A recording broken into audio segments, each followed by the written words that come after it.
Nagsimula na pong lumabas sa publiko ang grupo ng PDP ni Digong Duterte, ang partidong pinagmamalaki ni Digong Duterte, ang PADAPA o PDP. Meron po silang group picture at sila'y naka-uniforme pa.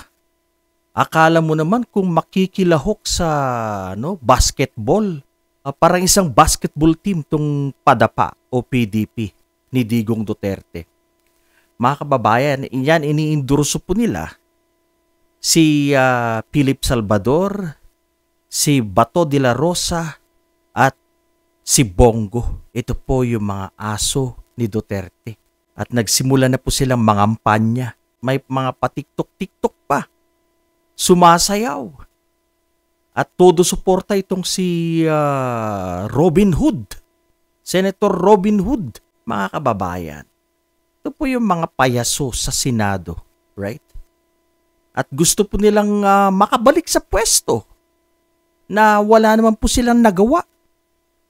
At gusto pang sumali sa grupo ng mga clowns itong si Philip Salvador.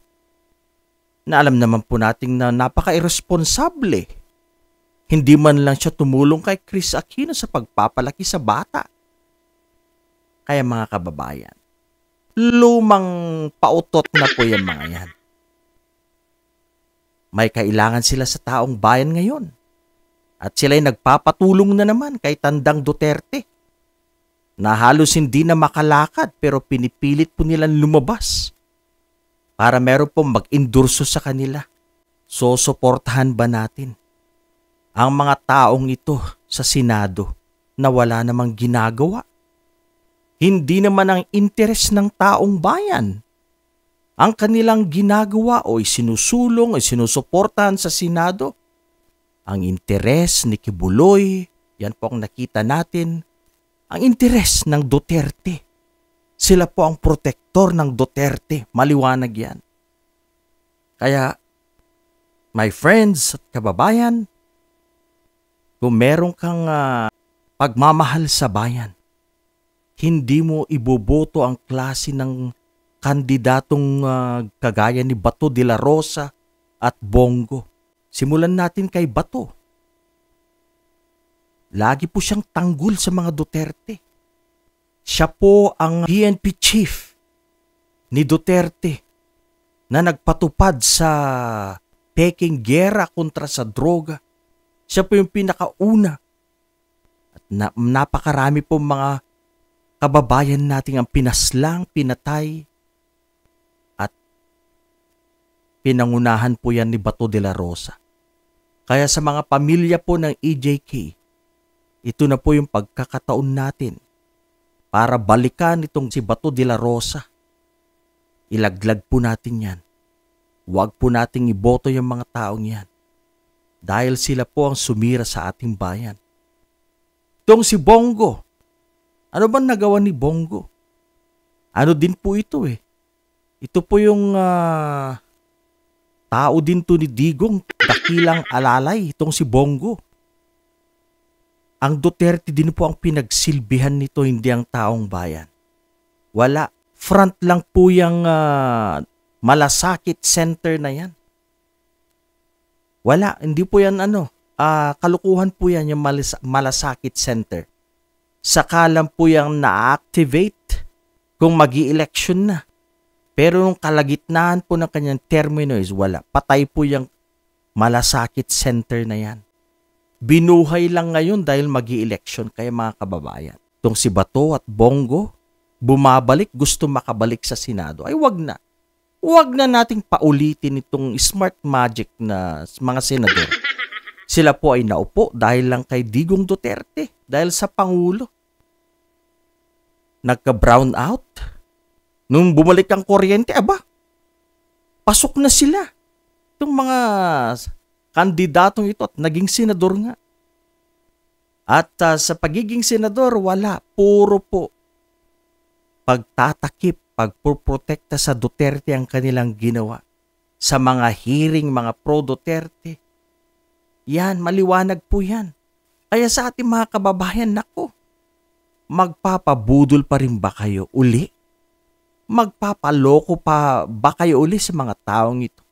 Taga Davao, na tao ng dating Pangulo?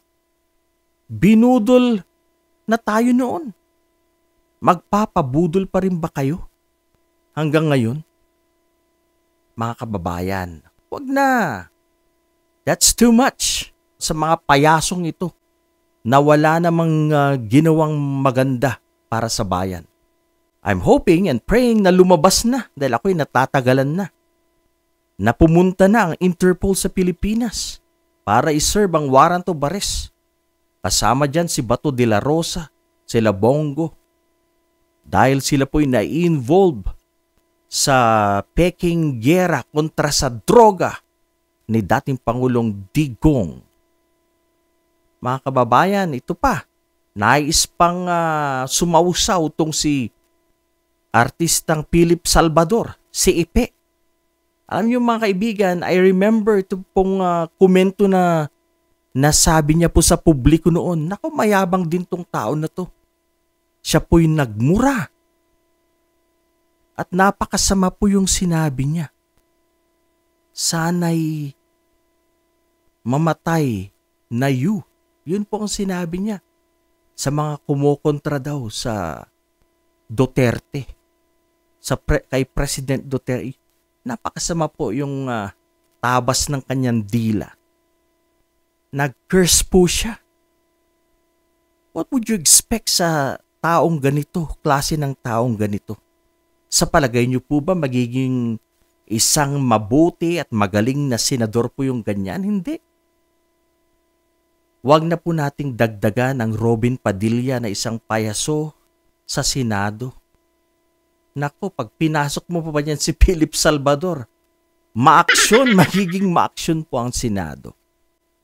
Mga kababayan, kalukuhan na po yan.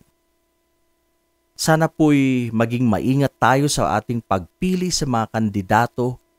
Piliin po natin yung mga makabayang maglilingkod ng tapat sa taong bayan. Huwag po yung mga tao ng Duterte, huwag po yung mga artista na wala naman pong kalidad, wala naman pong kalibre para po manilbihan sa taong bayan. Dapat yung pong meron pong caliber na talagang matalino, magaling na magbabalangkas, gagawa ng mga batas para sa mga mamamayang Pilipino. Pero kung klase lang ni Bato de la Rosa, ni Bongo, Philip Salvador, wala. Cheap po yung mga yan. Kung sila po ang pipiliin natin, wala. Cheap ang ating Senado, mga kababayan. Gusto ba natin ng isang cheap na Senado? Actually, bulok na ang ating Senado eh. Dahil nga po sa usaping impeachment na posible pong mangyari, bulok na bulok ang Senado. Magmula po sa panahon ni Digong Duterte hanggang ngayon, marami po mga clowns, mga bayarang senador. Mga kababayan, hindi po yung mga klase nila ang kailangan natin sa Senado. Kailangan po natin ng decency, kailangan po natin ng mga taong maninilbihan para sa mga mamamayang Pilipino na ang inuuna nila ay ang interes ng taong bayan. Hindi ang pansariling interes o interes ng mga Duterte. Mga tao po na ito ay nagtatrabaho para protektahan ang kanilang amo sa Davao City, ang dating Pangulo. Mga kababayan, hindi po tama yan. At ganun na rin ang pagprotekta noon kay Kibuloy. Andyan po yan, humaharang. Yang magkakasama na yan, Robin Padilpat. Sino pa? Bato, Bongo, yung tatlo po na yan. Mga kababayan, maging mautak po tayo. No to PDP senatorial candidates. Huwag po nating suportahan yan. Pag sumuporta po tayo dyan, pag ibinalik po natin sa pwesto at ipinaupo si Ipe, mas lalo pong magiging katawa-tawa ang ating Senado. Bulok na nga. Pag binalik niyo po yan, magiging super bulok ang ating Senado. Kaya please lang mga kababayan, sana po'y makinig kayo. Wag na po sa Team Padapa ni Digong Duterte. May pa-uniform pa sila. Kala mo kung malilinis sila. Ang laki po ng nilustay nila. Intel funds, etc. Mga kababayan, wag po sa Padapa. Mahirap po yan. Magdudulot po yan ng problema sa ating bansa pag ipagpapatuloy po natin ang pagsuporta sa mga Padapa candidates, Padapa senators. Wag na po natin silang paulitin dahil sobra po yung kanilang ginawa. Nakita na po natin ang kanilang abilidad. Actually, wala po silang abilidad. Problema ang binigay po nila sa Senado. Kaya mga kababayan ko, sana pagtulong-tulungan po natin na huwag iboto, ikampanya po natin. Huwag po nating iboto ang mga kaalyado ng Duterte. Bato de la Rosa, Bongo, Philip Salvador, yung pong mga kasamahan nila, yung pong si Tolentino, isa din po yun, wala. Maka Duterte po yung mga yan, yung mga Cayetano siblings, yung mag-inang Bilyar, wala po yan. Amy Marcos, wala. Mga hindi po yan makabayan, sila po yung mga mapagpanggap, mambubudol. Ang iboto po natin ay yung pong talagang tapat, maganda po ang track record, makabayan, makapilipino. Yun po. Huwag po nating suportahan yung mga taong ang Duterte lang ang sinusuportahan. Ang pansariling interes. Gumising na po tayo. Tara na. Tayo magtulungan. Iboto po natin pagdating ng eleksyon. Although, next year pa. Pero habang maaga mga kababayan, palakasin natin ang ating grupo. At wag na nating paulitin ang grupo ng mga Duterte. At ganun na rin, isali na natin dyan ang mga traditional politicians. Okay mga kababayan, isang magandang umaga po sa inyong lahat. Marami pong salamat sa inyong pagsubaybay sa aking mga videos.